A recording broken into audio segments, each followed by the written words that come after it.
The month of March has always known to make us jittery. Confused? Let me tell you how. For house schoolers, the dreaded board exams. For colleges, the endless submissions. For those of us working, it's all things finance. And well, how can we forget how the entire world was locked down in March?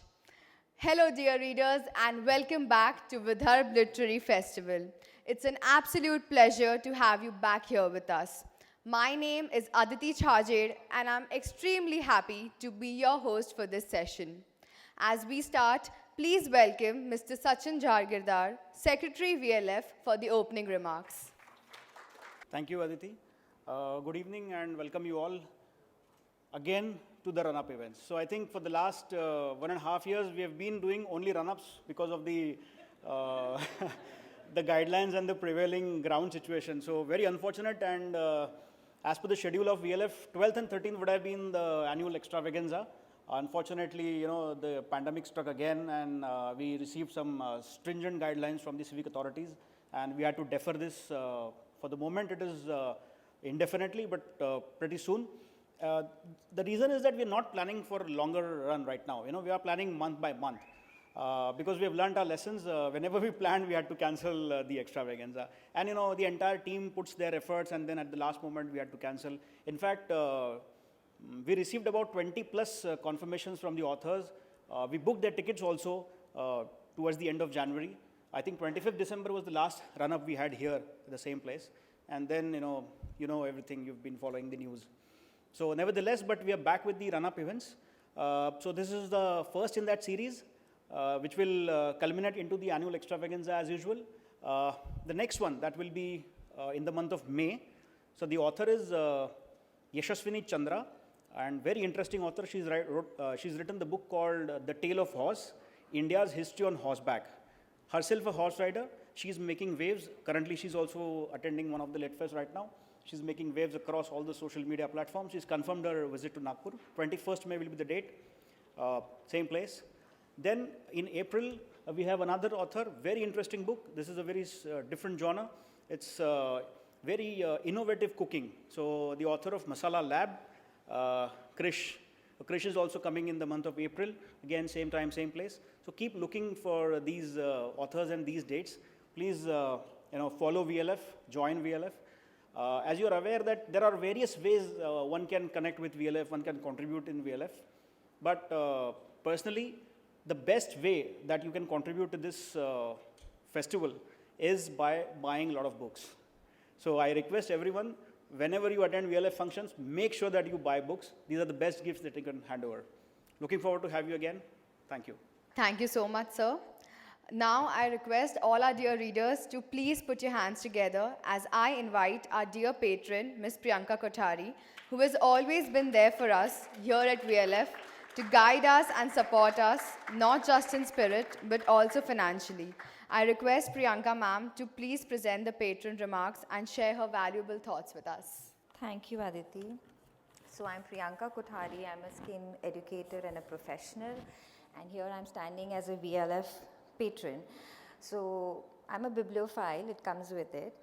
And being one, it can be a lonely place. Most of us would relate to that, but because you hardly get people to talk about books and writings. And VLF happened, and I found my tribe.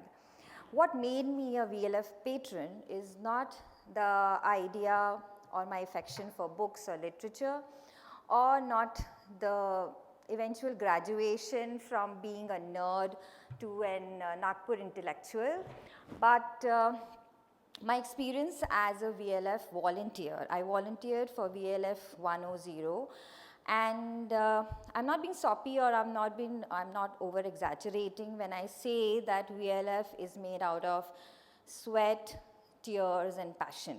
Totally it stands and belongs to these, all of us, all of the self-motivated bunch of people who want to represent, explore and celebrate literature and nothing else. No vested interest at all. And they and we put up a feat I mean, an IMA-worthy case study feat, I would like to say, with only sheer passion. So it was and the heart of the VLF whole run-ups and all the meetings, which was such a relief and a relish. Relief because you see that honesty coming around, you don't see any politics happening, and relish to see how everybody is just fitting seamlessly into this entire scheme of things. So you need to experience this, right? I think I can't put much into words. You need to become either a patron or a volunteer or a sponsor. Just get associated with us. And I think all of us will welcome you, as I was welcomed, to the Lit Fest of our own. It'll be like each one's Lit Fest. It doesn't belong to one person. Thank you, and I hope I see most of you hanging around with us next time. Thank you. Thank you so much, ma'am. As you know, at VLF, we have a special segment to showcase books written by our local Vidarbha authors. This gives you, our reader, a unique opportunity to get associated and give your kind support to encourage our local writers community. Today's author is Divya Lakera, a distinguished teacher's trainer. Her book is an effort to empower teachers across the globe and emphasizes on soft skills for teachers. Before I let out all the secrets, let's hear it from the author herself. Please welcome Divya Lakera. Good evening, everyone, and truly feel really fortunate and truly blessed to be here in this august company of brilliant individuals. Thank you so much. Deepest gratitude to the organizers of Vidarbha Literary Festival and Sachin sir in particular, who made it possible. So thank you so much, and I'm here to be talking about my book. The name of the book is Teachers Shine Like Stars, because teachers are really the true stars. So Teachers Shine Like Stars is an effort to empower the teachers across the globe. Teachers shape the future and contribute extensively in building the next generation. Having been a teacher for more than 15 years and a teacher's trainer for almost a decade, I can say with confidence that the power a teacher has on young, impressionable minds is absolutely immeasurable. Teachers have this wonderful ability to transform lives. Every time we are speaking positive, motivational words to pull a student out of a depressed and dejected state, we've made a difference in reaching out to that life. At times, we are strict to bring out the best in children, and sometimes we are lenient and jovial to put them at ease. We play different roles, but all are aimed at making the learners more capable and proficient. I'm sure many of us can think of various incidents where we have encouraged learners of different age groups and made them go that extra mile to reach their goal. However, at times, in spite of doing our best, we are faced with challenges. We deliver the same information to all the students, but sometimes the results are contrary to our expectations. One of the reasons for this failure in getting the desired result could be attributed to differences in learning behaviors. We cannot follow the principle of one size fits all for children with different learning capacities. These complexities in learning patterns intrigued me to such an extent that I wanted to learn more about it. It also made me think, are the teachers losing the power to transform lives? If yes, then how can this power be restored?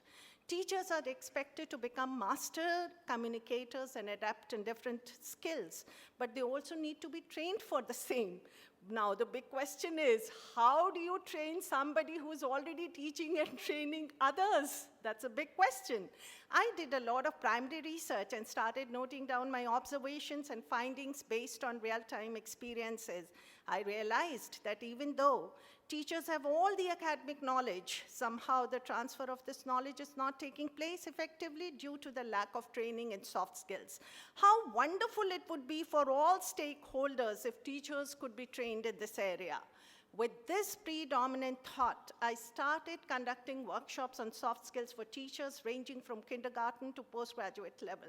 And the responses received were so encouraging and overwhelming that I decided to delve deeper into it.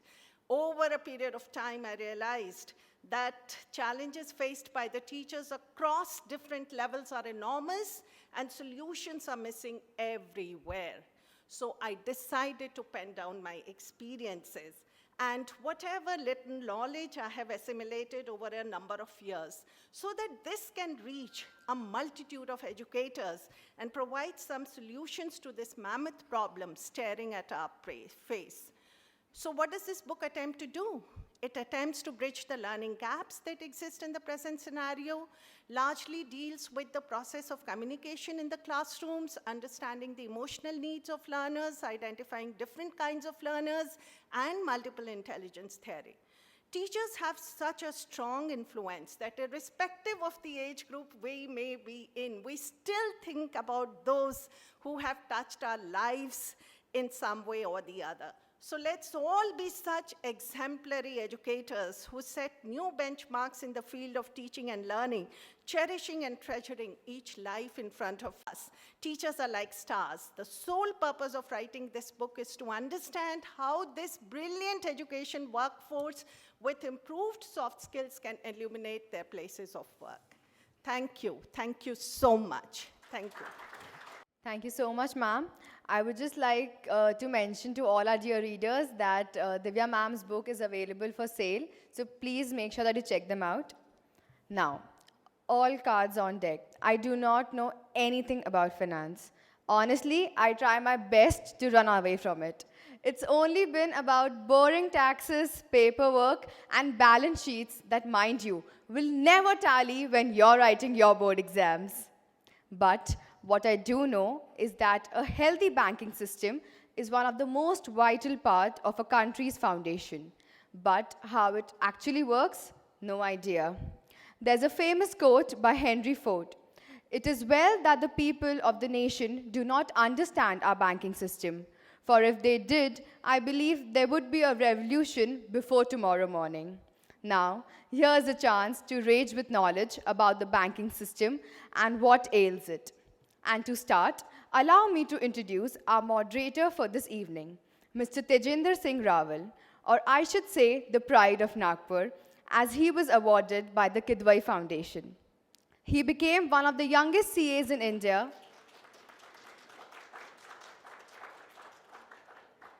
He became one of the youngest CAs in India at the age of 21, securing All India Merit Rank. And now, with an experience of more than 30 years, Mr. Rawal has various awards to his merit for his contribution to the fields of economics and accountancy. We are honored to have you with us, sir, and I request you to kindly take the session. Good evening, friends, and welcome to the special run-up event of the new season of VLF. Friends, we have with us a very eminent author who's going to talk about something so interesting. As she said, it's a complex phenomenon, a complex subject. We think we know, then we get confused about it. So this is going to be something very, very interesting, something which we all wanted to know about, and we thought we ought to know about, but we were confused about. Because Indian banking is a bundle of problems and contradictions. There are problems with, we keep reading about the problem with the asset quality, with the balance sheet of the banks themselves, the poor health of the banks, and so many things that we talk about, and we seldom understand what's going on. So this was one topic. Interestingly, not many books have been written on the topic. When I introduce the author and I invite him here, I would explain to you why not many books exist on the topic, and why I always wanted somebody who can do justice to the topic and write a book about it. And we finally found a book, a very important book, a very interesting book that covers everything that I always wanted a book to cover. So, so we have with us the eminent author, Mr. Tamal, and I'm very happy to invite him here. Mr. Tamal Bandyopadhyay, please come over. Most welcome. When you talk of banking and the fact that the state of the banking is in turmoil and things do go wrong many times, and I think every other day You keep reading some kind of scam going on, PNB, 400 crore recent scam, the shipping scam last week. Every day there is, banks are in the news for wrong reasons. And public memory being what it is, you forget the news 3 days later, it evaporates and something new comes up, and then it goes on like that. But what happens is you don't get opportunity to read, dwell deep into it, and it gets lost ultimately. So I was, a keen student of economics that I am. I was keen to find, as I said, a book that could do justice to it, and we found this person. No other person could have done justice to this topic. I would, as I'm going to introduce him, you all would agree with me. Bruce Lee once said that I fear not the man who has practiced 10,000 kicks, but I fear the man who has practiced one kick 10,000 times. Here is the man who has practiced one kick 10,000 times. Banking, he eats, sleeps, dreams, lives banking. He is always writing about banking, dwelling deeper and deeper into the nuances of the things that happen in the world of banking. And he is an outsider to banking. And that makes it even more, makes this book even more important and more interesting for us. Somebody who has a completely impartial view on banking, but who has got 10,000 kicks in banking to his credit. He has been writing on banking day in and day out for the last 25 years. And interestingly, I was discussing with him, he got into it by accident. He is an English literature postgraduate who got into journalism, then found banking fascinating, got into it, and then there is no looking back. I do not find any other person writing so much about every aspect of banking, researching, investigating, doing things, and doing it at a level which would beat the professionals who have had a thorough background in banking industry. So that's why I say, this is the man to be dreaded by people who are into scams, and by people who the regulators, when they go wrong, and when there is a lapse on their part, this man is noticing. He keeps noticing everything. He keeps noticing everything that they do. To formally introduce him, well, he has been a student. He says he's a student of Indian banking for the last 25 years, a lifelong reporter and journalist. He's an award-winning national business columnist and a best-selling author. He's widely recognized for Bankers Trust, a weekly column that he writes, and which is widely followed by people who are interested in Indian economy and in banking all over the country. This column has won him Ramnath Goenka Award for Excellence in Journalism for 2017, and Banking Trust now appears in Business Standard, where he's the consulting editor. He has had stints with 3 other national dailies in India. So moving from journalism into the professional career of writing, he did not leave his day job of being a journalist. Still, he's an associate editor of Business Standards, and late in the night, burning a lot of midnight oil, he would be seen writing books on various aspects of banking. Some of the books that he has written include a book on demonetization, Bandhan Bank, HDFC, Sahara. Sahara case book, there is a book written on the legal tangle that happened between him and Sahara because of the bug book that he wrote. There's a book written on his book and on the legal process that he got into because of the book that he wrote. Sahara Group had sued him, and he fought the battle successfully. And finally, the book was released. They wanted the book to be banned. The book was finally released. And because he was backed by facts, figures, investigation, and a lot of hard work that he had done into it, the Supreme Court finally lifted the ban, and the book was out, and it has been a bestseller. So that's why I say, we have a man who dreams banking, who thinks banking, who is out and out every time.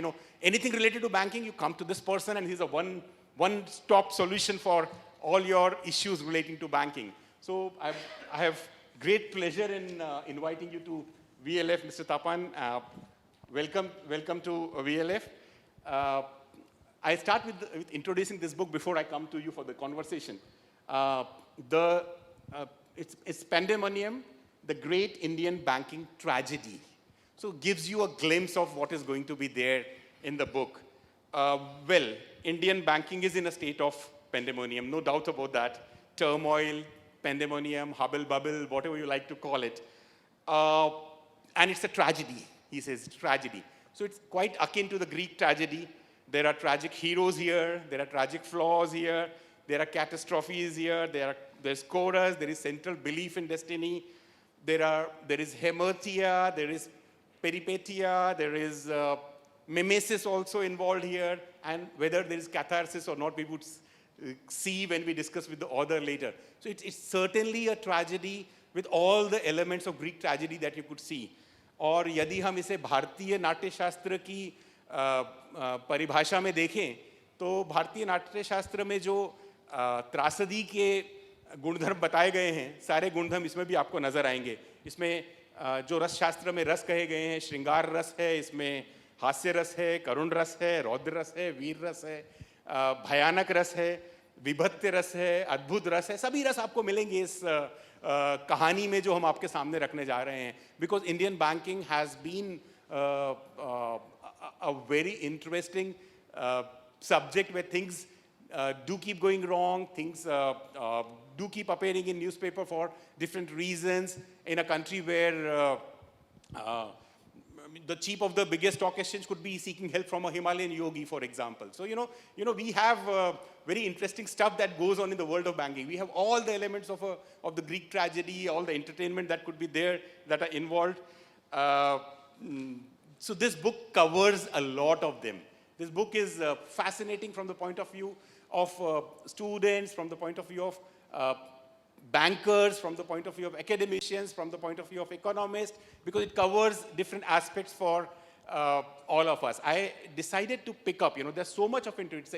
It's a bulky book, 600 pages, I think, 500, 600 pages, and I picked up certain key points. The first thing that I did when I got the book was to read it from cover to cover. And this is unstoppable. Once you get into that, you find it very, very fascinating. Whatever be your technical background in banking, you're going to find it interesting. So I read it cover to cover, and the biggest challenge to me was what to discuss with the author. I mean, it's so much of it. So I picked up certain snippets that would be of interest to all of us, and I go ahead discussing those aspects, which there are certain aspects that you always wanted to know about, but were either afraid to ask or were not sure of what they're going to be. So I'm starting with some of the discussions that are there in the book and that make it very interesting. We say it, it takes only one to tango. I'm going to explain why. The biggest corporate scam, biggest banking scam in the history of India was the perpetrator in the banking industry was one man, Gokulnath Shetty. A deputy general manager in Punjab National Bank. He lived a very modest life, traveled by local train, received only one promotion in his career of 36 years, and he worked in a foreign exchange division of Punjab National Bank in Bombay for 7 years. And during that 7 years, the whole crime was committed. The crime was 13,000 crore rupees siphoned off by Nirav Modi. So Nirav Modi case, we all read about it, but we don't even know what happened. When you have a internal control system in an organization, even for a small check to be issued, the two people sign. But this was one person handling all the transactions. There are 4 checks involved in the system, 4 people involved in the system, one person doing everything for all the 4 people. Very, very interesting story when you read it. I would like to hear from our esteemed author as to as he wrote this story, how did he find it, and you can cover interesting aspects of the story for us to know about. Good evening. Thank you, VLF. Thank you, Sachin, who was after my life for the last few months. And I think Mr. Tajinder Sahab is too kind and wasted a lot of time talking about me. I am more like Aditi. Aditi said that I don't understand finance. So for me also like that. I don't understand finance much. Even though he claims or he says that I do, I don't. So don't take it like a gospel truth. I'm still a student. I try to figure out, and as you know, I'm a student of English literature. That's the background. Now he spoke about Nirav Modi case. Incidentally, there's a technical aspect. Nirav Modi case is no more the largest Indian scam anymore, because the Bharti shipyard has taken it over, 21,000 crore. Now Nirav Modi was about 2 billion plus. And how did he do it? It's a very technical stuff. Let's उसको उतना technical stuff आपको अच्छा नहीं लगेगा. There is something called LOU, letter of undertaking. That was the instrument. I'm not getting into all the details of that, but LOU was the instrument through which the scam was perpetrated through years. And it was done, it's literally, trust you me, it's about 400 meters from the Reserve Bank of India's central office. Those who have gone to, those who have been familiar in Bombay, in Shahid Bhagat Singh Marg, RBI central office stands there, 27th floor. और उसके थोड़ा आगे, just 400 metre भी नहीं होगा, उससे मेरे में वो से कम होगा. There is a called Harniman Circle, and Harniman Circle is a circle where the parking space and where you find some old Bank of India, old State Bank of India, old Punjab National Bank branches, etc., etc. So I visited that branch. It's a very मतलब वो देखने का कुछ पता नहीं, ऐसे बहुत पुराना branch है और क्या है थोड़ा there is a staircase going up.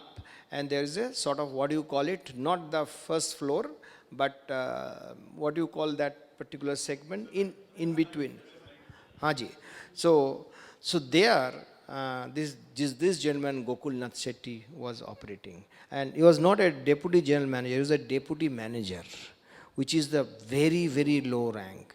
And he used to live in Goregaon, distant suburb. He used to catch a local train and come. उसके पास बाद में he bought a car, and his house was also not very expensive. I think 67 lakh or 70 lakh kind of house he bought. So this is the man, and what he was doing this bypassing, all of you know that something called SWIFT, SWIFT. You send your money, if we use this, like my son is in US, when I send the money to him, I send it through SWIFT. Here we have Nifty and RTGS within India. And internal banking transaction SWIFT mein hona chahiye. There's again technicalities, I'm not getting into that. So when I'm sending money overseas, it has to be there. If any interbank transaction has to be done through SWIFT. But a Gokul Nath Shetty, मेरे ख्याल से उसका payroll में था, वो पता नहीं क्या है, ये तो still he is in the jail. But he was instrumental. He was on that, on that little place. I had been there. Of course, he was not present there. And there, apparently, Nirav Modi's own people used to come. तो गोकुलनाथ सेठी यहाँ पे बैठ के ऐसे काम करेगा और इसके बाजू में ये दोनों नीरव मोदी का आदमी उसे काम करेगा और उसको जैसे बोलेगा उसको ऐसे ही करेगा. And that was bypassing the main system, which is SWIFT. So there are as Tejinder Sahab was telling you, there is a system of maker and checker before some, and then there is a final authority. There are 3-stage check. Every transaction has to be checked at the 3 stages. But कैसे check करेगा वो तो SWIFT में नहीं हो रहा है. So he was doing on its own, and bank was oblivious. Reserve Bank of India's inspection was oblivious. Bank's auditors were oblivious. So it was a failure at multi-level. And that was the time when Reserve Bank of India बार-बार सबको बोल रहे जी सबको तुम SWIFT में ध्यान देना, सब लोग SWIFT करो. That note was gone to Punjab National Bank also. There was a lady who was heading at that point of time. She just signed it and sent it to somebody else, and that somebody else did not take care of it, and etc., etc. Ultimately, she was transferred to Allahabad Bank, and the day she was about to retire, Allahabad Bank headquarter, अभी तो Allahabad Bank दूसरा bank से जुड़ा हो गया consolidation में. Both time Allahabad Bank, it was an independent bank. So the day this Usha Ananthananam was the lady, 5 o'clock she was about to retire. Everything was done at the boardroom, and 4:45 the message comes from, the mail come from, from Delhi that you are sacked. Okay? 8 minutes before. Yeah, just 8 minutes. 8 minutes before she was sacked. Now, was she responsible for that? That's a separate issue altogether. Was she in the know of it? Still all these discussions are on. But the fact that a person like Gokul Shetty, who used to lead like a, not even a middle class existence, so probably he never even got anything. Probably वो उनका बीवी के लिए कुछ सोने का कुछ necklace दिया, कोई कुछ टाइम दिया और कुछ ऐसे दिया उसी probably he was not aware of what he was doing, but that is the story. That's how this $2 billion plus scam happened. It's quite amazing. And again, I am just referring to Aditi. I am looking at, trust you me, I am not joking. I look at finance not at just all the technicalities. I try to tell a story, try to understand, and I like a common person. So if I write and if you understand things without being a banker, if you are a doctor, if you are a CA, if you are a homemaker, if you are a teacher, if you are a student, if you understand that, then only it makes sense, no? Otherwise it doesn't make any sense. Just one thing you did not ask, I just want to explain to you why I have called, a lot of people ask me, why I have called this book a pandemonium. Now, अगर आप सोचिए pandemonium क्या बोलते हैं, parliament में pandemonium हो गया. मतलब क्या है वो अपोजिशन कुछ वो क्या चिल्लम चिल्लू हुआ, ऑल काइंड ऑफ स्पीकर्स का ये माइक तोड़ दिया, वो पैंडेमोनियम हो गया. फुटबॉल ग्राउंड में पैंडेमोनियम हो गया. तो इसको क्यों, इस किताब को क्यों मैंने पैंडेमोनियम किया? ये तो बहुत दिन से बहुत pandemonium normally very short lived, 10 minute 15 minute आधा घंटा कोई फुटबॉल स्टेडियम में कोई प्रॉब्लम हुआ, क्रिकेट स्टेडियम में हुआ और कोई पार्लियामेंट में हुआ, इंडियन पार्लियामेंट में हमेशा पैंडेमोनियम होते रहते हैं.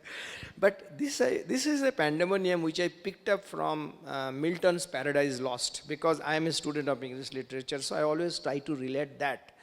तो व्हेन दिस इंडिया में जो आपको जो those who are familiar with mythology, that when the deva and asura used to fight, they fought, and then when the devas they lost, etc., then there was samudra manthan, and that samudra manthan, then that thing, the vish or the poison came out, and then Shiva had to drink that vish, that poison, and that is why Shiva is called Neelkantha.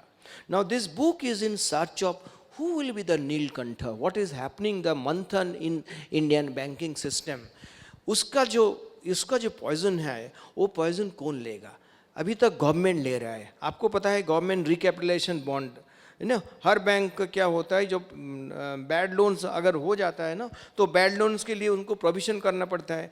मैंने आपको 100 रुपया दिया, आपने 100 रुपया वापस नहीं दिया, तो मुझे 100 रुपया डालना पड़ेगा, मेरे बैलेंस शीट होता है. तो ऐसे करके मेरा कैपिटल इरोड हो जाता है. तो फिर गवर्नमेंट में मुझे कैपिटल देता है 500, 1000, 2000. 2016 में 2 लाख के ऊपर कैपिटल दिया. वो किसका पैसा है? वो आपका पैसा है, आपके पैसा है, मेरा पैसा है. तो government is playing the role of Shiva, Neelkantha. ये जो विष है, जो पॉइजन है, गवर्नमेंट खुद ले रहे है और गवर्नमेंट नीलकंठा बन रहा है. सो मैंने इस किताब में मैंने इसको पूछा, how long can government play the role of Shiva? How long? There could be something. इसके लिए आपको अगर पता है, Nirmala Sitharaman madam finance minister last year 2011 फरवरी में जो बजट था, बोला 2 बैंक को प्राइवेटाइज करेंगे, which means government will not do entire thing anymore. So that's why the pandemonium, it talks about the churn, it talks about the poison that comes out, and it talks about who is playing the role of Neelkantha. And should the government continue to play the Neelkantha, or should somebody step in? And I'm glad that government probably listened to it. I don't claim that I have influenced them, but government has said that yes, it will be privatized. And our Prime Minister, Mr. Narendra Modi, said government has no business to be in the business of running businesses. Sorry, it was not your question. No, I thought fine that we go to explain the context. क्यों मैंने लिखा? Right, absolutely fine. Thank you very much. In fact, there were 2 questions that came to my mind out of the discussion that you just made. One was good bankers and bad bankers. There are bad bankers and there are good bankers who get caught, who have a fear psychosis, so to say, I mean, using the title of one of your chapters. And the second is about recapitalization of bank. I would come to that later, but let me talk about the good bankers and the bad bankers.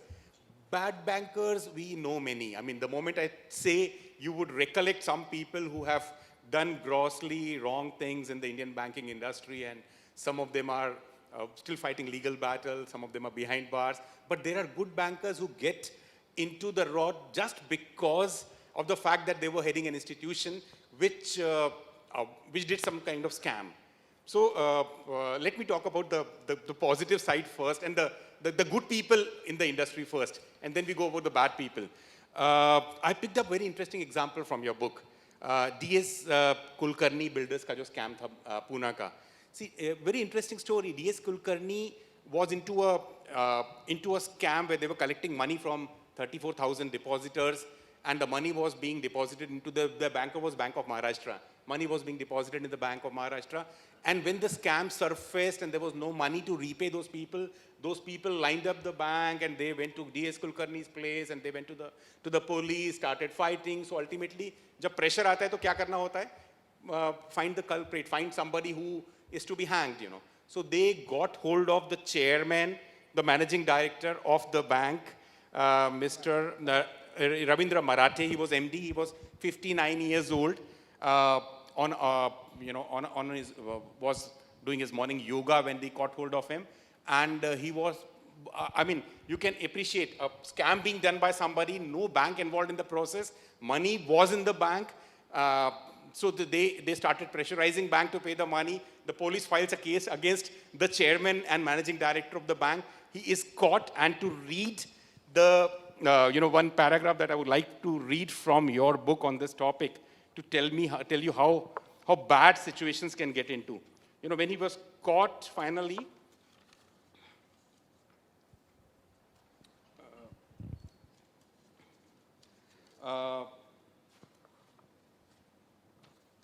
just give me 1 second.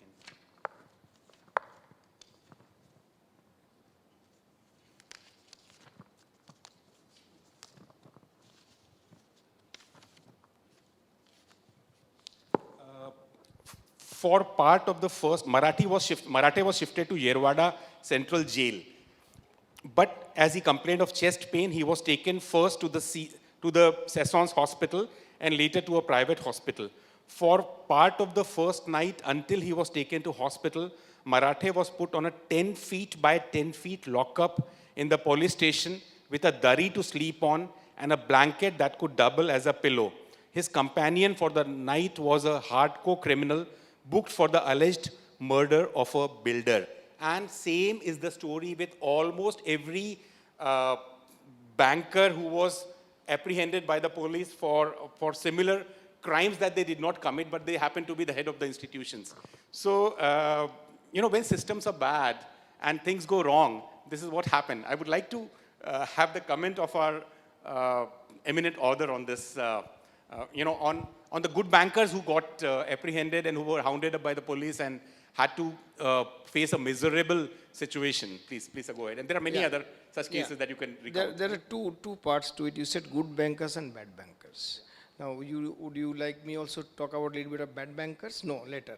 Later, Okay, please. fine. So the good bankers, whatever, Marathe's case is an exception. Normally what happened, our investigative agency, they target, I use the word quote unquote target, the retired bankers, because there it's very easy. You don't need any kind of permission from anybody. So Marathe is only one case he has mentioned. There are a few other cases where retired bankers. No, Marathe's case he has explained to that. There was one of the yes. So there was one entity which is into real estate, which is not exactly well governed, and they had certain issues, so they instigated. And what Marathe did? Marathe, the previous day he was in Delhi for some meetings. He came back सुबह, फिर वो उतना अपना bicycle के लेके वो market गया, market से कुछ सब्जी वब्जी खरीदा. He's a very normal human being. He is a very simple life now. So morning he takes his bicycle, he goes to the sabji market, all these things are there, he buys certain sabji, and then from there he go to yoga classes. And that day, yoga classes, unfortunately there's no physical activities, but they were asked to listen to some chanting. And it's just a coincidence that chanting was talking about this, that be prepared for bad times, you need to be strong, etc., etc. This is a real life. That's a real life. That 15 minutes, half an hour chanting was that basically to energize you and how to tackle bad times. तो उसके बाद वो खुद cycle लेके, sorry my Hindi is like Bombay Hindi, so excuse my thing, okay, so on his bicycle he's got into his house, and then he found that the local police chief is there. तो चलो चलते हैं. That's why he was caught there and his thing. And but the police realized by the time he was in hospital, he was in the jail, police realized that there is something they have done, it cannot be proved his culpability, he will be released. So police actually, this I have not written about it, and I hope there is no media not to be discussed outside. Is there any media here? No. Okay, not to be discussed. If you are, I request you, then I can be very frank. Whatever I am saying, if you, I don't want you to not unban, but this particular bit, because he was advised the police itself that आप बताइए आपको pain हो रहा है, so then you will be in hospital. This bit, I have not written that police advised him, so police understood that. And that is what the Marathis case. Now look at the case of which there are other bankers. In this case, he was already retired. Now Usha Anantaraman, I said, she was probably not exactly as alert as she could be for the Reserve Bank of India's that SWIFT thing and all. And she was negligence, whatever it is. She was sacked at the last moment, but she was never arrested. But there are people from IDBI, which from the Kingfisher, which was very old case. This gentleman, an IDBI, Mr. Batra, he was the executive director of IDBI.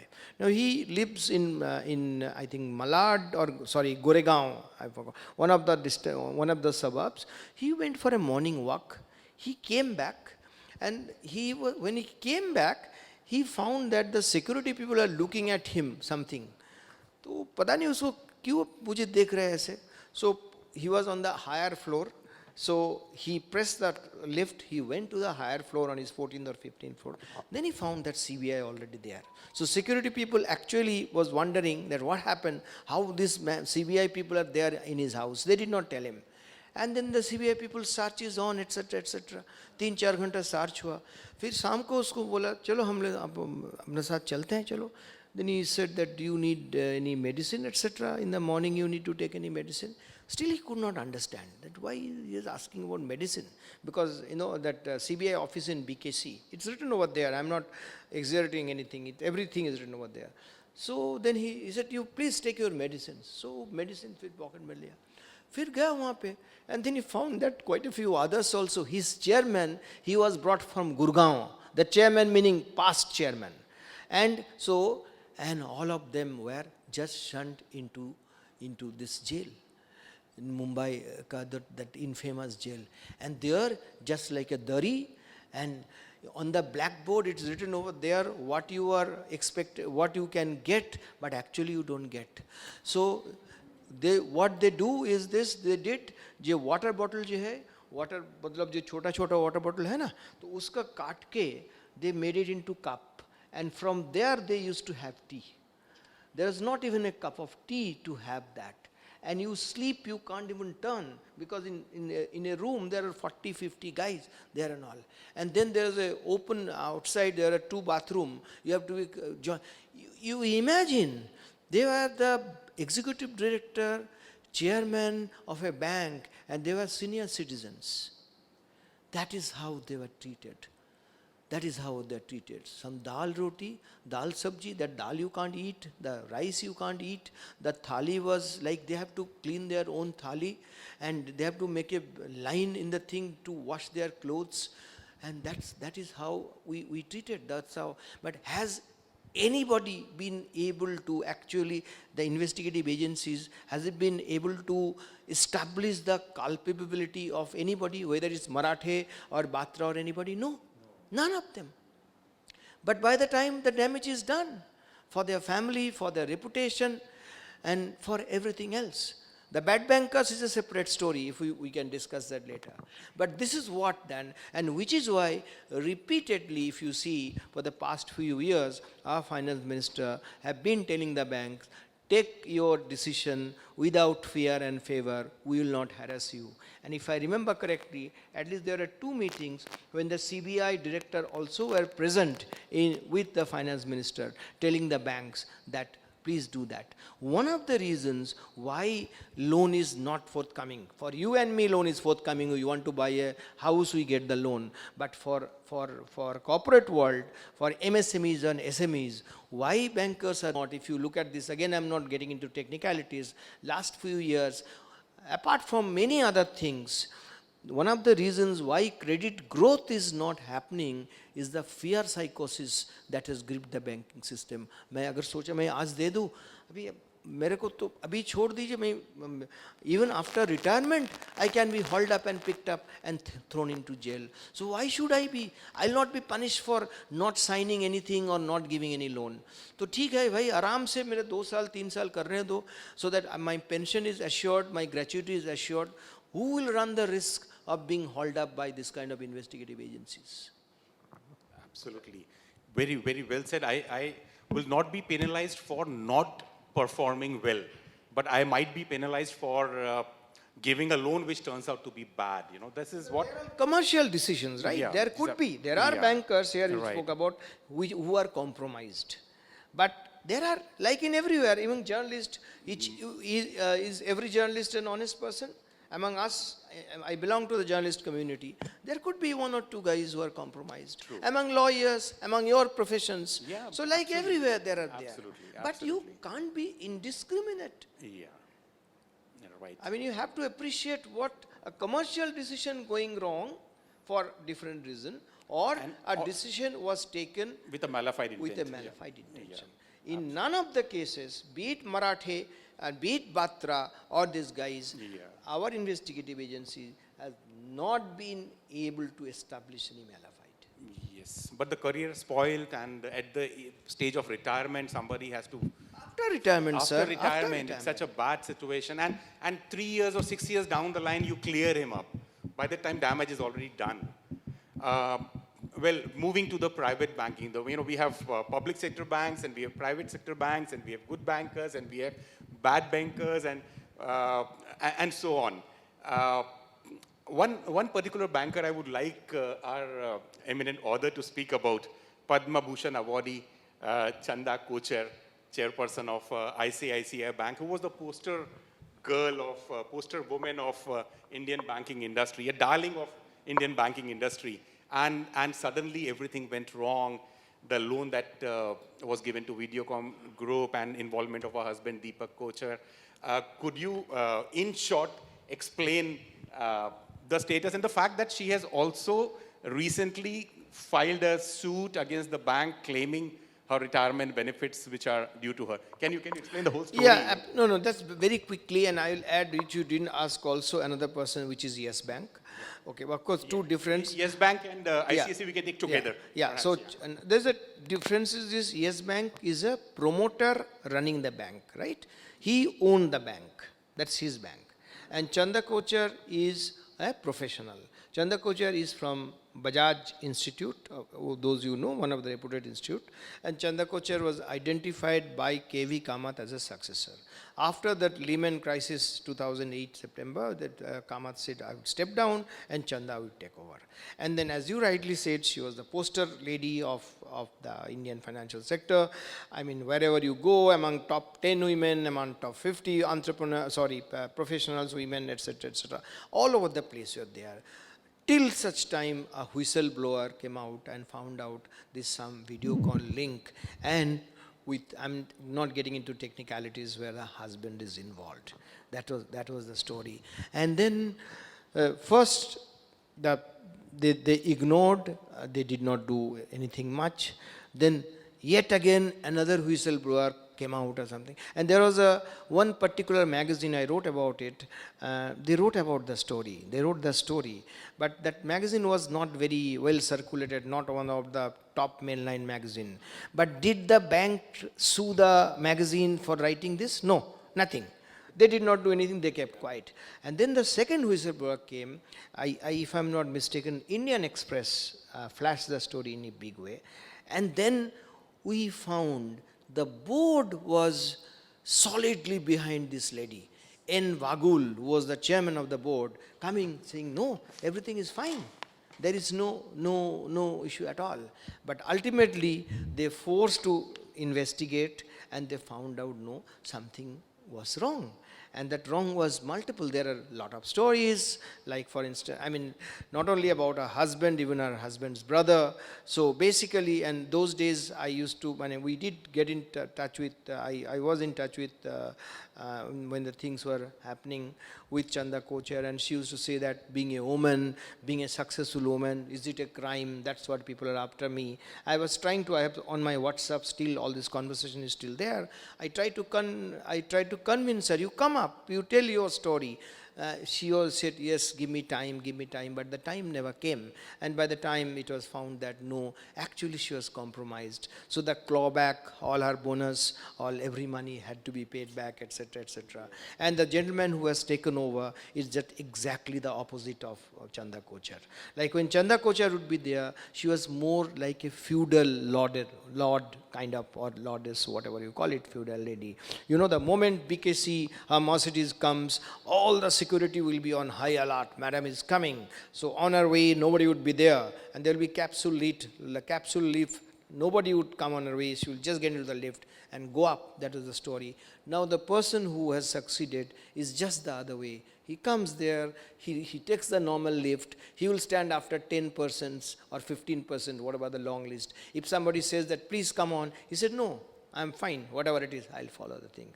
So that's a completely cultural difference that happened in this thing. Look at other side of it, which is Yes Bank, Rana Kapoor. Now Rana Kapoor was the promoter of it, and also the running the show, the CEO. And what he did, he used everything for his own purpose. And you know, Rana Kapoor is another Kapoor, what is the co-brother, that is his, meaning the two sisters got married, one to Rana Kapoor and one to the other Kapoors. So he was also the chairman of the, chairman. And Rana Kapoor used to make fun of him that this gentleman is the chairman, we pay him X amount for reading newspaper, coming to this. We wrote about it. Unfortunately, that gentleman died, that 9/11, our Taj Bengal, that Pakistani terrorist that killed. And people say, like psychiatrists always try to find out that what is the turning point? I am Tamal Bandyopadhyay, suppose tomorrow I become actually a compromised person. What was the provocation? What did I do? Did I do this for my son or for my daughter or something else? So they always try to find out. Even in his case, many people say the death of this gentleman actually was the turning point. Because he was sort of, even though Rana Kapoor used to make fun of him even officially, but he was sort of a guard on Rana Kapoor, check on Rana Kapoor. But this Taj hotel incident where this gentleman was killed, then there was nobody who could stop Rana Kapoor. So Yes Bank became My Bank, and then he made it to No Bank. So what I said, how Yes Bank was turned into My Bank and then No Bank. Anybody, he was the typical, in technology is called lender of the last resort. Kisi ko kuch paisa nahi deta hai, me, asking, nobody is giving money, but Rana Kapoor is there. The deal will be cut at his house in Samudra Mahal.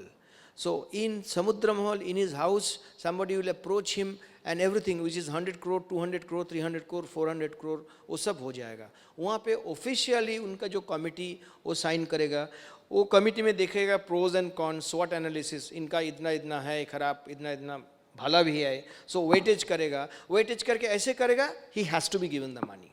Because Rana Kapoor has already decided. So you just need the process, how you do it. So you do some weightage, then you give him the money. And you put huge fees also, not only the interest, but also on huge fees. And 2-3 saal baad, that will turn into bad, then he will sell it to somebody else. So that was the cycle till he got caught. So it's a story of, as I said, from Yes Bank to My Bank to No Bank. So he was like a thief, he was like a king.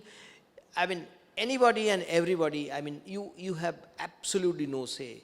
If anybody wants to say anything related to banking, he will get upset. He is the last word on anything and everything. And if somebody wants to leave, he will just tell him that you leave right now. You don't need to, you can't go to the parking lot and take your car. You have to walk down or take an auto or Ola, Uber, depending on where you are. You can't even, the moment you put in your paper, that's it. So that is Rana Kapoor. That is Rana Kapoor. I mean, everything what one should not do, it was done. Again, Reserve Bank of India took long. So what happens is, if I am retiring, if my term is coming to an end, I'm not getting into all the norms and regulations. So I apply for it. Rather, my board says that Tamal Bandyopadhyay now goes for another 3 months, another 3 years. So in his case, what Reserve Bank of India did, not 3 years, I think he gave them 3 months or 6 months, I didn't remember at all. So that was a clear indication that RBI does not want him. And then he used to he used to put pressure on RBI, etc., etc. When the pressure did not think, he used to do a drama. And the drama I have written graphically, that look, I have 2 daughters, I don't have any son, the bank is my son. You want me to be, the bank will be orphaned if you throw me out. So that was how. And meanwhile, his 2 daughters and wife, they were setting up 40, 50, 100 companies and siphoning up money from the bank. That was the story of Yes Bank to My Bank to No Bank. So Yes Bank to My Bank to No Bank. And I think the common thread that runs through the 2 stories that we discussed is hubris and treating your bank as your fiefdom and behaving like an autocrat, running the show the way you want it. I think all the fallen angels that you would have come across, perhaps this is the common thread that runs through every story of a top banker who had all the powers. And there are many, I'm sure there are many more like this that you have come across. Well, I'm moving to the macro level now.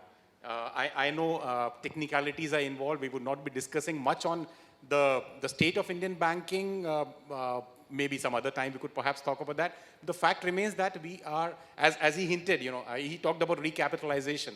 We have been recapitalizing the bank every year. Every budget, the finance minister comes out with a recapitalization of 50,000 crore, 70,000 crores. And it's sometimes I feel it's like throwing good money after bad, because a ship which is sinking, you keep putting more money into it, and every year it's the same story.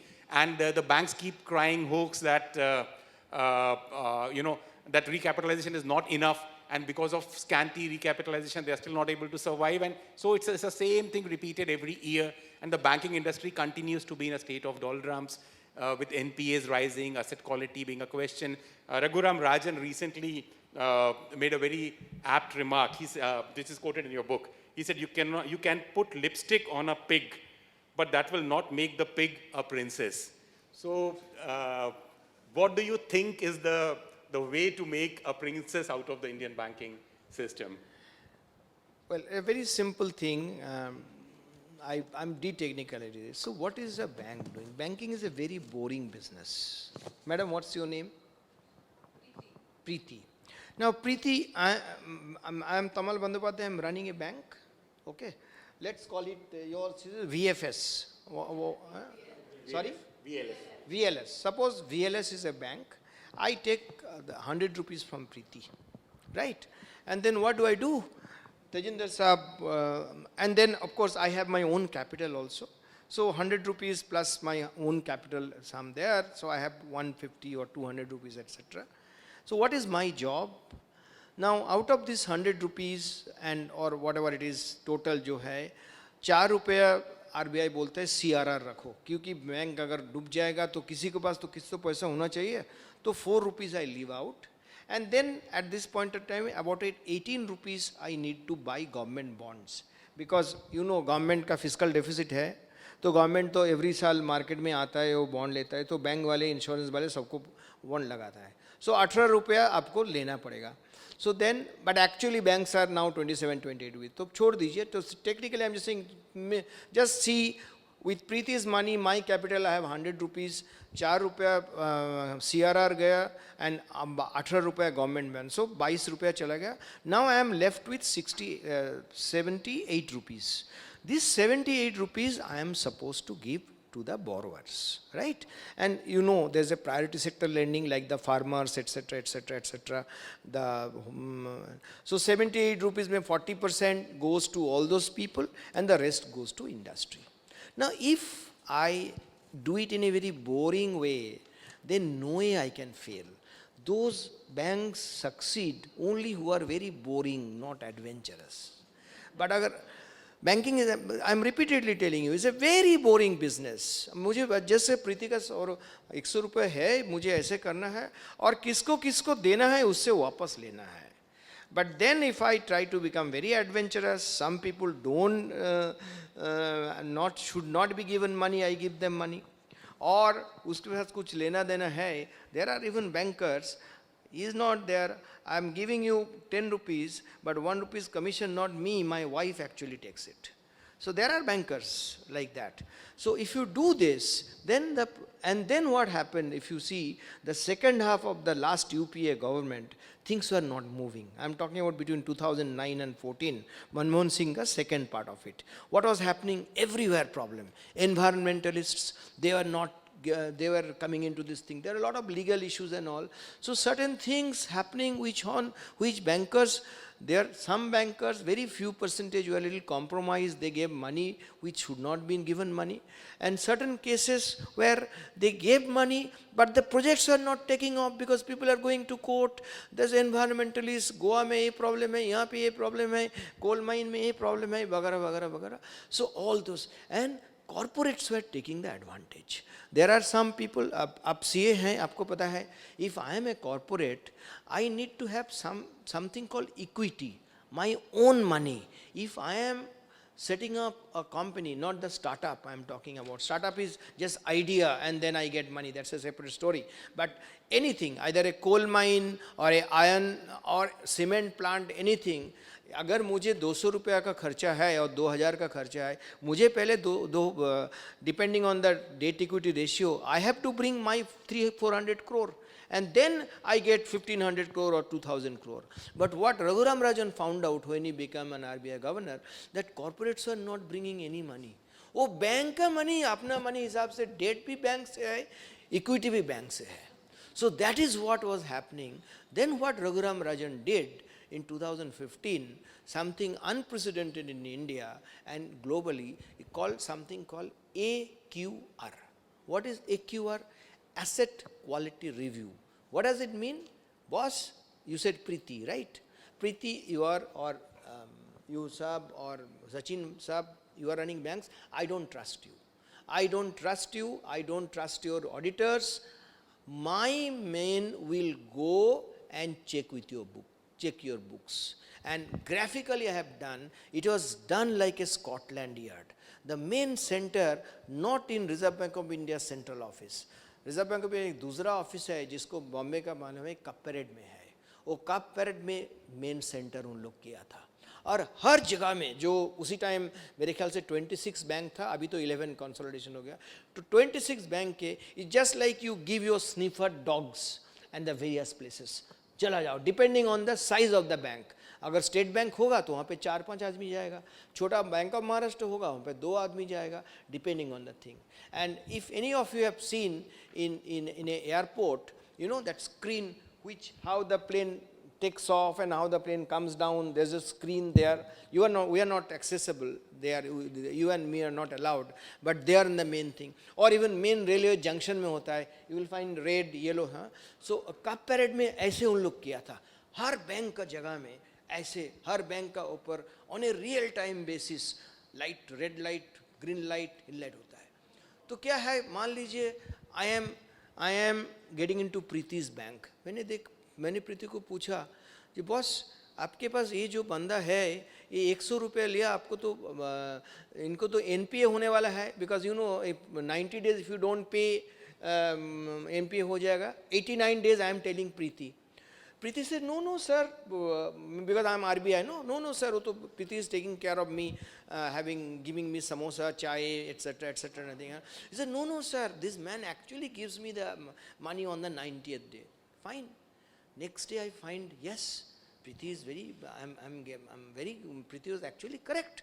The money came, I am very happy. But day after tomorrow, I find that money actually left immediately. Then I find the money has gone into Sachin's bank. So I call up my counterpart. I am the RBI inspector. I am just saying part of the AQR team. I am calling up my guy, counterpart in Sachin's bank. अरे boss देखना ये प्रीति का bank से 100 रुपये जो कल आया था ये 24 hours में तेरा बैंक में गया लगता है. वो बोलता हाँ सचिन का बैंक में गया है. उनका बिकॉज क्या है, प्रीति, सचिन एंड तजिंदर सिंह वो अपना एक ही आदमी को लोन दिया, but not on the same day, on the different days. Suppose today is what day? Today is 12th March. So Preeti has given the money on 12th March. Sachin has given the money on 15th March. He has given the money on 20th March. So उनका 90 days होगा अलग अलग दिन में. So प्रीति के पास पैसा आएगा, 48 hours बाद वो पैसा निकाल के वहाँ पे चला जाएगा, सचिन के पास चला जाएगा. सचिन के पास पैसा आएगा 72 hours के बाद इनका चला जाएगा. So बैंक दिखाएगा सबको सब ठीक ठाक है. Actually this is called circular trading. That was happening. And AQR every day, as I said, like a railway junction, rally ke thing, they are checking the red light and they found the thing. They call the bluff off. So every evening I give them thing. Every evening they will come back, they will discuss. There is a lady in charge of that, over a samosa and chai in the evening RBI central office. And then I said, they found out there's a massive hole in the banking system which the bankers were hiding. So what happened? He said, we have to be cleaned. But how do we clean it? If it, usko to nanga kar dega na. What I said, they were doing actually belly dancing. But now RBI forced them to do striptease. So there are women in this gender, so no offense intended. I just wanted to, don't think that I have respect for women, but just to explain to you what was the difference. Banks were doing belly dancing, but RBI says no, usko pura nanga karo. That's what. But अगर पूरा नंगा करो तो उनका तो NPA अगर होगा तो उसका पैसा कहाँ से आएगा? So Reserve Bank of India governor and all, they flew down.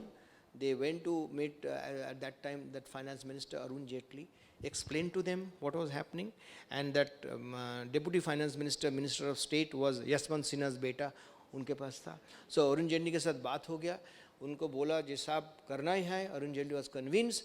They convinced Arun Jaitley that you have to announce 2 lakh crore plus recapitalization, because उनके वो जो मैंने बोला स्ट्रिप चीज करने के बाद उसको तो पैसा चाहिए. And then they went to the Minister of State, Jaswant Sinha का बेटा का हो गया, वहाँ पे ड्राफ्ट हुआ क्या प्रेस रिलीज होगा, and it was given an impression that as if the government is doing. Actually, it was done by Reserve Bank of India. And Reserve Bank of India, what Reserve Bank of India said, between December 2015 and March 2017, so 6 quarters, within 6 quarters, you have to come out clean. So that is the beginning of it. You will find December 2015 में NPA यहाँ पे है. But by the time March 2017, NPA यहाँ पे चला गया, and by time December 2017, actually वहाँ तक चला गया. What RBI even said, look, wherever there is the discrepancy, the difference, my auditors found out that it is 100 rupee NPA, but you people actually said 40 rupee or 30 rupee NPA. You are a listed entity, you have to tell the world, you have to keep SEBI informed. So you will find from 2017 onwards, right from Yes Bank to Axis Bank to ICICI to State Bank of India, etc., they were sending mail to, they were releasing to SEBI and said that actually our NP is far higher, we under provided for. And in some of the cases, actually they would have probably made losses had that they protected. So that is how the system was cleaned. And as we speak, by 2018-19, Raghuram Rajan is gone, but his successor, the new governor who came, he was with equal zeal and gusto, force this cleanup, and banks are like, as I said, on the one hand, they're scared of all these investigative agencies and all. So those who are borderline cases, we could have been gone, compromised, they stopped being this thing or this thing. They look after their risk management, सबको सब ठीक, वो लोग पूरा उसको संभाल किया. By the time the money also came, everything was going up and getting better, but then the COVID hit that thing.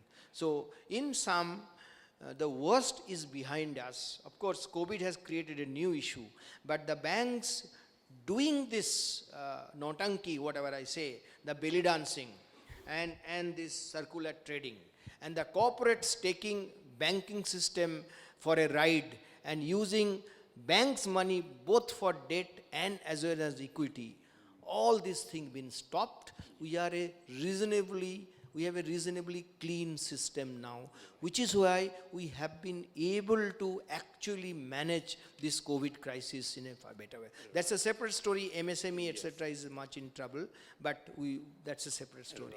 But the worst is behind us. The worst is behind us, and while you cannot put a lipstick on a pig to make it a princess, you certainly have gone way ahead in the process. Hopefully things would get better. So catharsis that I was talking about does exist in this tragedy also. And hopefully this tragedy, good things will emerge out of this tragedy. There's a lot more in this book about different snippets of Indian banking, which I would strongly advise you to buy the book, read it out. As Uday Kotak rightly said, this reads like a Shakespearean tale on Indian banking. Even if you're not a banker, but a key student of Indian economy, or in general wants to be aware of anything and everything that happens in the Indian economy, do read this book out. You'll find it very interesting. I had covered certain aspects, but there are many more to cover. We know we're running out of time. Otherwise, on this topic, we could perhaps go on hours together discussing so many different things that are there, and everything would have been a very interesting story. And I know there would be some questions that are there in your people's mind also. So I think we would, with this, I would just conclude this with one statement from the book, from the author, and then throw it open for you people to ask queries. Just one statement, that if the government, as the majority owner, wants to run banks as an agency for social good, let it not pretend these are commercial entities. Alternatively, it should put in place enabling conditions to allow the banks to run as business enterprise. I think that sums up the decay, the problem in the system, and how we could resolve those things. So thank you very much, Mr. Taman, for a wonderful insight. And I have deliberately left loose ends so that people read the book and they are curious to know on various aspects. With your permission, just 1 minute I want to say. Even if you don't read the book, this is the first time I attempted. There's a chapter of 10 or 12 pages. It's only graphs. So these graphs tell you the story. You don't read. Like for instance, one graph says that how many months or years take to get a new boss in a public sector bank. I retired today, and Preeti comes after 14 months. 14 months there is no thing. Like for instance, IRDA chairman's position was 9 months vacant. So one graph is only that. Second graph, again I'm telling you, like all of us say that public sector banks are losing market share. Now, has anybody guessed what is the market share of public sector banks now? Okay, probably, I also don't know the exact thing. It was 70, in the 90s it was 85%, then it came down 70, probably it is 62% now, but that is on a stock basis. Incrementally, if you see the incrementally, their share is only 20%.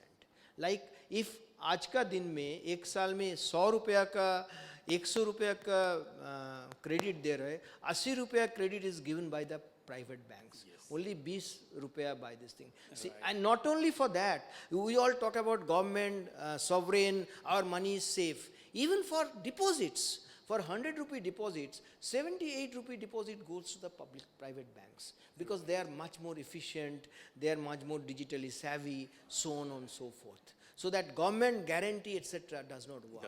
Now, do we know the story? Yes, sir. We don't. So these graphs, the 10 or 12 graphs, it says the stories which you don't know. You don't need to read the book. Just you must read go the book, through I the would 10, suggest. 10 graphs, you know Yes, what sir. we are sitting on. I end here, sorry. No, Yes, I would sir. suggest you read the book. And well, Sachin, Lodha sir, and Pawan, sorry for delaying it further, but I think the topic was required longer discussion. It was a 516 pages book. And I know we still could not do justice to a lot of information that is there in the book. We may quickly invite questions from you, which we would request the author to answer. Please go ahead. Yeah. Yes, sir, we'll start. Readers, please make sure to keep your questions crisp, clear, and relevant to the discussion of the book. And only questions, please. No, statement of facts and opinion. Just questions. Crisp, short questions, and we would be requesting the author to answer them in a equally brief manner. Yeah, lovely lucid discussion, Tamalji. Lovely lucid discussion, Tamalji. Crisp and quick. The next version of what is happening in the banking system is the ARC route for acquiring stressed asset, special situation asset. They are now being acquired at 10, 20, 30% of the price, meaning 80%, 90% haircut. And the promoters are taking the ARC route. ARC takes money from the promoter, bids for the defaulting promoter, bids for the same asset, takes it at 90% haircut. Your thoughts, views, or next book? Yeah, the A is this, that I am, there's two things is this, ARC and IBC, that's the insolvency code. You have to say that IBC we have got in a record time. Let's have to give it to the government that in 2016 we got IBC, and IBC allows all this stress as selling and all. To tell your story, there have been cases where some kind of behind the scene thing happened, and the promoters probably, because unlike in the developed markets, promoters are, so there is also, you have to see the other part of the story. In the development, in India, promoters, the moment you are becoming, a rogue promoter, it's like you are a plague stricken, you are out, you become an outskirt. I throw you out of the society. Nothing has to be done. But that does not happen in the developed markets. The business fail, but business failure does not make the promoter an outcast. But in India, we make that. So we have to see the other side of the story. To answer your question, if you look at the graphically here, again the book has a graphics that how much actually NPA comes, is it 39% or 80% or 40%, Germany, UK, US, in India. My understanding is this, still recently we are pretty good, 46% odd. It has now come down for some odd cases. There's a dramatically low realization because of certain kind of thing. And I think it's an evolving situation are being plugged. We will not discuss this probably 2 years down the line. It will be on above board. But in certain cases you have to see, there is no assets. So how do you get that thing done? If the assets are not there, it has to be sold at a huge discount. But there are cases where even 70-80% realization also there. But there are cases, as he said, where nefarious connection exists. Yeah. So he's hinting at that nexus that exists. Correct. Right. Sachin, you please. And yeah, Sir. please. Great. I mean, it's a very invigorating topic. I think I'm going to be buying the book. But a question you mentioned about, where the CBI went and caught these good bankers after retirement and everything. And then later on, you also mentioned that the CBI director had sat along with Nirmala Sitharaman assuring people to go ahead and take decisions. And I've heard about such moves also made by the government because they don't want to take away the decision-making authority and the risk associated by being victimized at a later stage. Could you just tell us where it is heading to now in the recent years? Has that really ensured confidence in the managers, or is it still they are shying The away? same situation. Officially, they are being repeatedly told that you take your decisions and we will not disturb you if it's a are the bankers totally free? I'm not very sure. But it's an evolving scenario. They are not as scared as they were 2 years back. Because in the recently, if you see barring Chanda Kochar and Yes Bank, nobody is in jail or there's been threat and all. Others are those who have been sent. You know, I just tell you a story of a person, I will not name the person, again banker. He goes and he found that there's a lookout notice for him. He and his wife was about to leave for London, and he found that there's a lookout notice for him. He could not go, his wife left, and then he had to come back. Another banker, same thing for him. And he wanted to go because his son, I'll not name, he was a very large, he got caught not for banking, but after his career as a banker, he became a part of a regulatory organization. And there is some issue with this. For him, there's a lookout notice. His son, married son, in his 30s, had some problem, physical problem in London. This gentleman could not go. So he asked his son to come. His son took a flight, came, and straight away went to Lilavati, and then son died. Had he been in the developed market, and had his father been allowed to go there, probably he would have lived. I could not mention this thing because this gentleman just begged of me. He said, then I'll be finished. Please don't mention this thing and all. But I know the person. I know what exactly happened to him. So this is what happened. So as a banker, you are really scared. No, you are about to go and you just see that there's a lookout notice. You are not allowed to go. And these two instances I told. The first instance is, I'm naming because it's in public domain, second instance not in, is Dr. K.C. Chakrabarti, Reserve Bank of India Deputy Governor. He was a chairman of Punjab National Bank, and his lookout notice was in relation to some case and etc. etc. So he could not go. And then he had to live alone here in Chembur, and he died last February, suddenly. Sad, While his son and wife is in London. Right. Yeah, please go ahead. Fine, sir. Sir, actually, I read this book around 40-50 days back. It's truly a wonderful book, and I'm a central banker, so I would recommend all of you to read this book. And I'm coming to my question, sir. So when we see this banking industry in India, there has been so much of crisis in the past decade. We have this ILFS crisis and Yes Bank, PNB and all. There has been some blame with the Reserve Bank of India also for this. And you have opened about that in your book also. But we see that RBI doesn't have that much independence as is in the case with other central banks.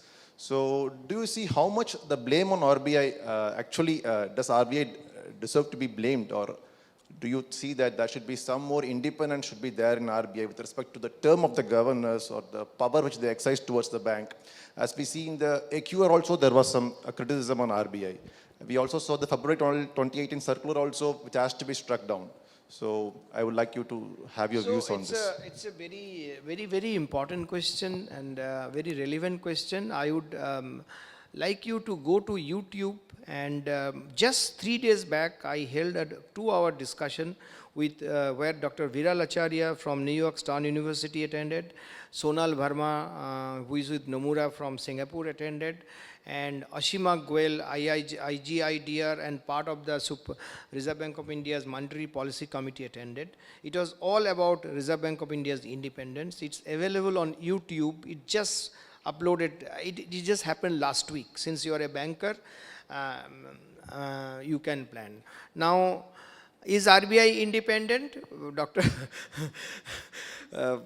Reddy used to say that we run a joint family between government, banks and RBI. You know, nobody keeps an account of what it is. Everything is, you know, it's a common kitchen, common do, whatever it is kind of thing, you know.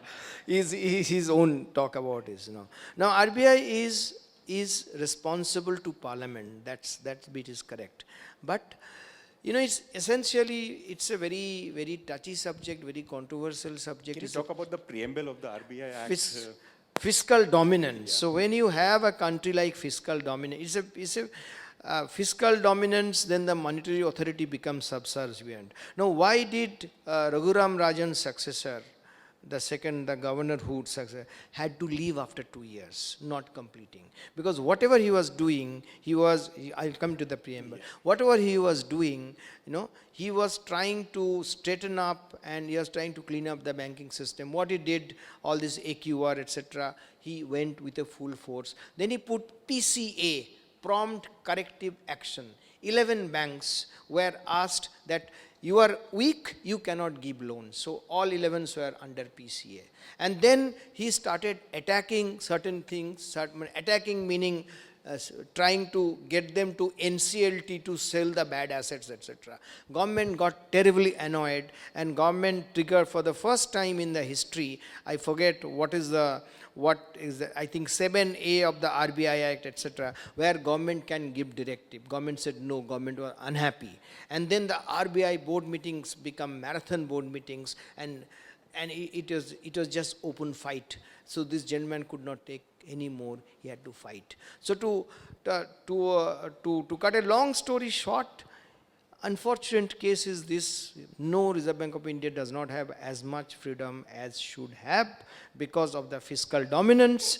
RBI has to, like, for instance, as we speak, there will be between state and center, there will be some 22 trillion plus money has to be raised from the market for the next year.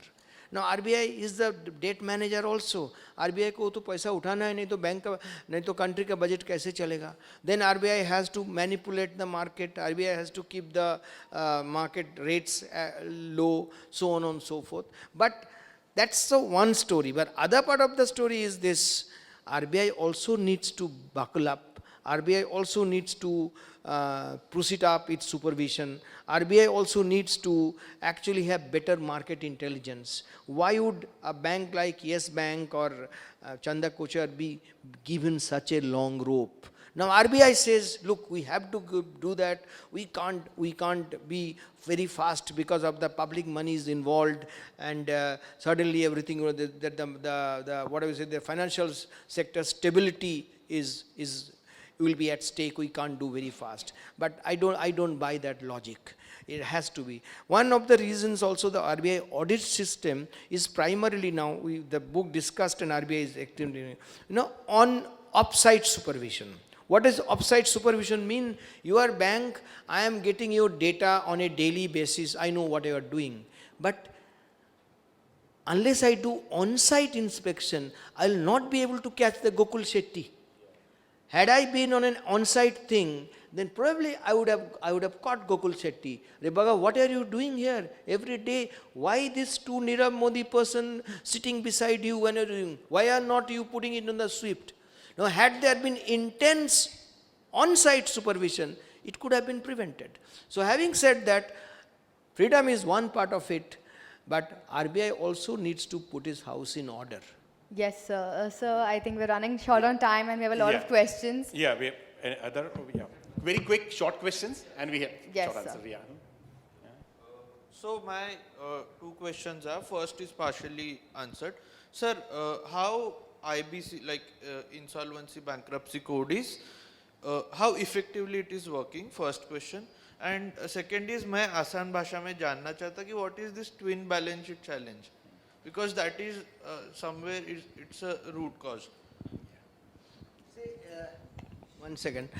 The twin balance sheet challenge is a very, we'll take it off the thing, it's a very technical thing, and that's not for the banking system, it's for the macroeconomy.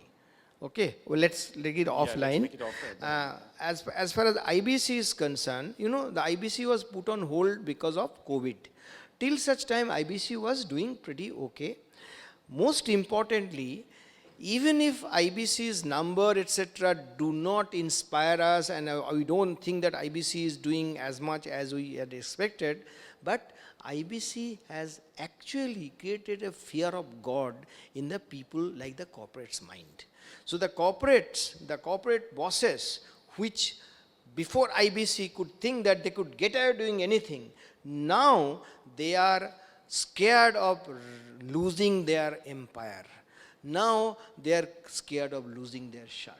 So there is an indirect impact of IBC which we can't ignore. So many of the cases have been taken offline because bankers are not going through the IBC route, but bankers are settling.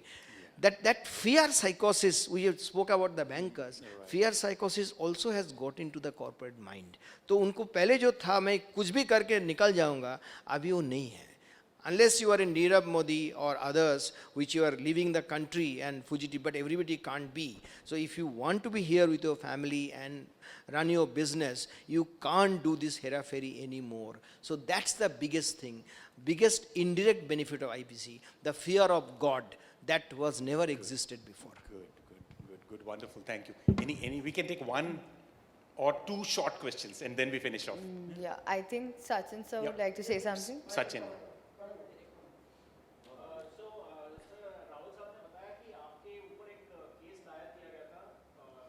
Sahara. Sir,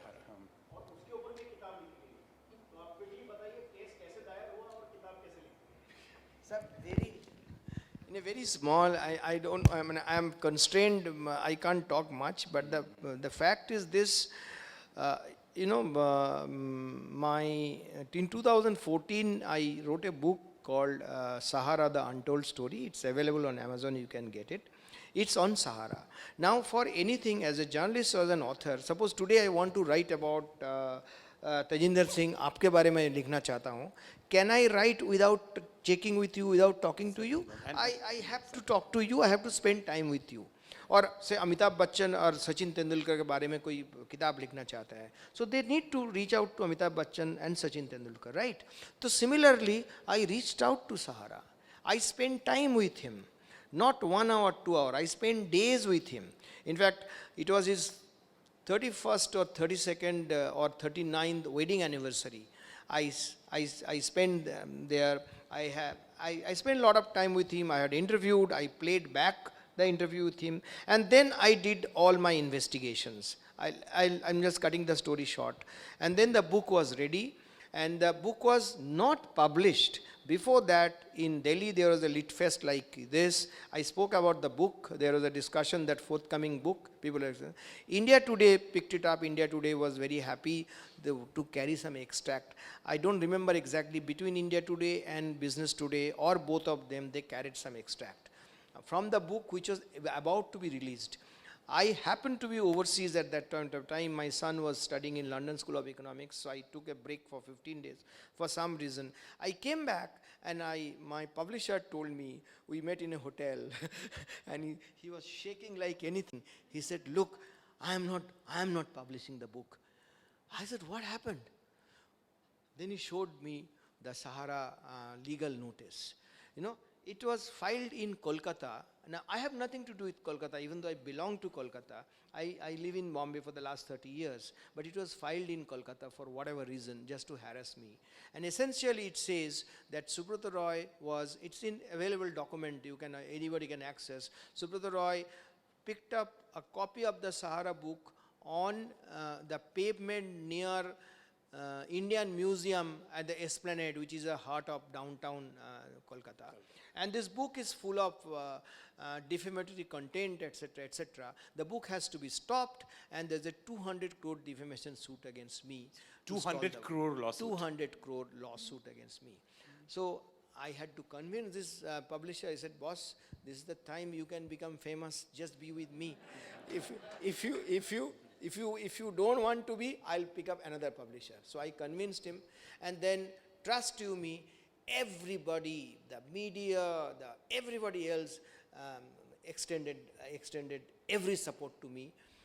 My family thought that I am mad, because fighting Sahara is not exactly a very happy experience. So I used to catch a flight at 3:30 or 3 o'clock, jet flight from Mumbai. That time jet was alive. Touching down at 5:30 in Kolkata. Then I'll go to my lawyer's place and I have my bath and have breakfast and then do this thing. We lost in the single bench. Single bench says no. Shamal Banerjee was the judge. He said, no, you have to post. My lawyer said that you please allow the book to be published, because historically never happened. A book can be banned only after it is published. Before it is published, you cannot ban a book. He said, you do that. The lawyer Shamal Banerjee, the judge Shamal Banerjee said that you ask your client to put 200 crore in an escrow account. Then only you will do. And Sahara asked for, till the time I don't pay, 17% interest and so on and so forth. So from there we went to division bench, which is a 2-judge bench. Meanwhile, I got a call from Delhi. That's one very famous person. He wanted to fight a case on me on behalf of, on me in Supreme Court. And then we filed a SLP, special leave petition in Supreme Court. The chances was it can be rejected also, because Supreme Court can say, look, the division bench first come out with the thing, otherwise will not entertain, or something like that. But SLP, you cannot do it suddenly. The other side needs to be kept informed. So when the notice was sent that I am about to file an SLP against Sahara, then Sahara said, suddenly, why are we fighting like kids? Can't we sort this out? So there was, and by the time Subrata Roy was in Tihar jail. Okay, so then there was between the two sides, who will seek a stay on this thing? My side said, if we say that we are now discussing, then it will be weak case. So you have to say that we will discuss, and there was a fine, and then there's a long story outside the discussions, like once the stay there and then outside discussion, because in High Court and Supreme Court there are lawyers fighting for me, but this discussion was taking place in Sahara Hotel in Mumbai. I was alone, because I can't bring the lawyers there, no, then I have to, their business class flight and their daily allowance could be 5 lakh or whatever, depending, those are the kind of lawyers they are fighting for me. So I was alone and they are in their own team. But finally, as I said, you call it grit, you call it determination, you call it madness, whatever it is. I fought till the end, and we sorted it out, and then we signed on all the, Mr. Subrata Roy, Sahara and me, we had to sign on all the pages and gave it to the gave it to the court, saying that we have come out with some solution. And then what was the solution? The thing is, there has to be on the top of the page, there has to be a disclaimer which says this book is rubbish, this book is nonsense, this book is full of defamatory content. But we respect an author's freedom. That is why we are allowing the book to be published. So this is something unprecedented. This is something unprecedented. You can trust me, you can check the book. It's there from back cover, from everywhere.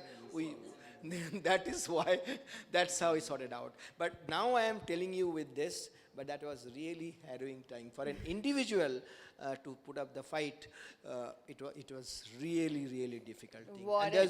And there's a book written called Sue the Messenger on my fight with this. You can get it there also. Right.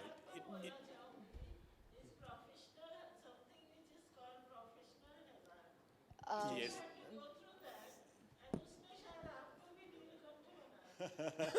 Achha. So it was David versus Goliath, as we say, the classical case where David won against the big shark that was there against him. Well, friends, I had promised you that there is a Bruce Lee of banking with us, and I'm sure you would agree I was not wrong when I made that statement. So I hope you had an enlightened discussion and you enjoyed the discussion, and I do hope you'll be reading the book and. Absolutely. I think it's been an absolute interesting session, and I think I can speak behalf on everyone when I say it's been a joyful eye-opener, real eye-opening session, and it's been a pleasure to have you both with us, sir, and thank you for engaging us with your views, and thank you, our dear readers, for asking the right questions and always being the readers here at VLF. It has become a tradition here at VLF to present a token of our love and appreciation to our authors. I would now like to request Swami Pandey from Alag Angle and VLF patron R. Ramakrishnan to present a handmade painting to our author. This painting was personalized for our author, and we are proud to be associated with such talent at Alag Angle community. Before that, I just needed 1 minute for all of your benefit. Certain basic thing, nothing to do with this book or anything. Just two things I want to tell you for your own personal benefit. Like for instance, how safe is your money? All of us, you know where to keep your money, etc., etc. You know that from 1 lakh it has been gone to 5 lakh. Okay, cover. But say me, Tamal Bandyopadhyay, I am keeping in one bank 3 accounts of 5 lakh each. That does not mean I get 15 lakh. I can get only 5 lakh. So what do I do? If I need to keep in a bank 15 lakh, so the whatever no, Tamal number 1, my wife is number 2, 5 lakh. Then my wife number 1, Tamal number 2, 5 lakh. Then my son number 1, Tamal number 2, 5 lakh. So that way you can keep. That's one part. Second part is, I am telling you, many of you believe that keeping a nominee is good enough. I'm going out of my way, I hope this thing. This is just for your understanding. Okay, nominee is good enough. I tell you, suppose I have an account, I have 1 crore in that account. I am sick and I am incapacitated, I am in a coma. My wife is a nominee. She cannot touch, she cannot run the account till I sign it and till I am alive. So which means she had to wait till I die. And if I am in that position for next 6 months, my family cannot run. So what does that mean? I need to keep my wife or whoever I trust as a second person. And then there will be a nominee, a third person. So these are the basic certain things. This is nothing to do with economics and book and banking. Many of us do not know. I thought these 2 things are very critical. How safe is your money and how to use your bank. That's all. Thank you. Sorry, I'm probably it was outside the thing, but I thought it is useful. That's what I said that. Thank you, sir. Yes, so I would like to request Swami Pandey from Alag Angle and VLF patron R. Ramakrishnan to present the handmade painting to our author. The painting was personalized for the author, and we are proud to be associated with Alag Angle community. Thank you. I would now like to take a moment to thank our dear sponsors who have always showed their kind support to VLF. I thank our title sponsors, Vishwaraj Environment Private Limited, Calgaries and SMS. Readers, if you enjoyed the session, do feel free to interact with the author and buy his book, Pandemonium, The Great Indian Banking Tragedy, right outside this room. Please make sure to maintain social distance and wear masks at all time while interacting. This is me, Aditi Chajer, signing off. Until next time, thank you so much and have a nice day.